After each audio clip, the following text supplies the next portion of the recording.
और रोशनी। देवेंद्र को भूत प्रेतों से बहुत डर लगता था। रात में तो क्या, दिन में भी उसे परछाइयों से डर लगता था। और सबसे ज्यादा डर लगता था उसे स्कूल जाते समय पड़ने वाले सुनसान रास्ते से। रोज सुबह जब देवेंद्र स्कूल के लिए निकलता तो उसका दिल जोर जोर से धड़कने लगता। वो रास्ता जहां पुराने बरगद के पेड़ थे और झाड़ियां थीं, उसे किसी भूतनी का घर लगता था।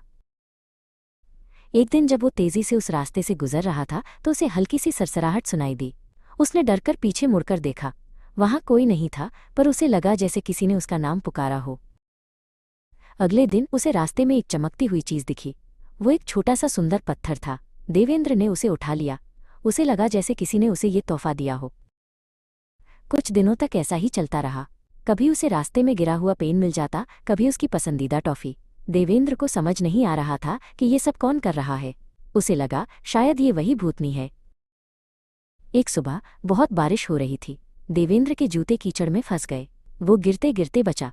तभी उसे लगा जैसे किसी अदृश्य हाथ ने उसे सहारा दिया हो। उसने ऊपर देखा तो बरगद के पेड़ की एक डाल पर एक हल्की सी चमक दिखी। देवेंद्र ने हिम्मत करके कहा, कौन हो तुम? हवा में एक प्यारी सी हंसी गूंजी। फिर एक हल्की सी आवाज आई, मैं रोशनी हूँ। मैं इस रास्ते की रखवाली करती हूँ।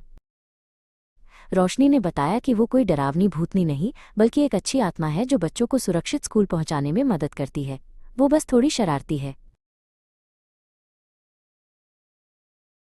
देवेंद्र को अब डर नहीं लगता था। वो रोज स्कूल जाते समय रोशनी से बातें करता।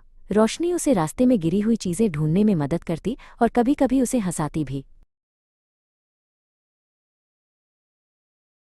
सुनसान रास्ता अब देवेंद्र के लिए सुनसान नहीं रहा था। वो रोशनी का दोस्त बन गया था।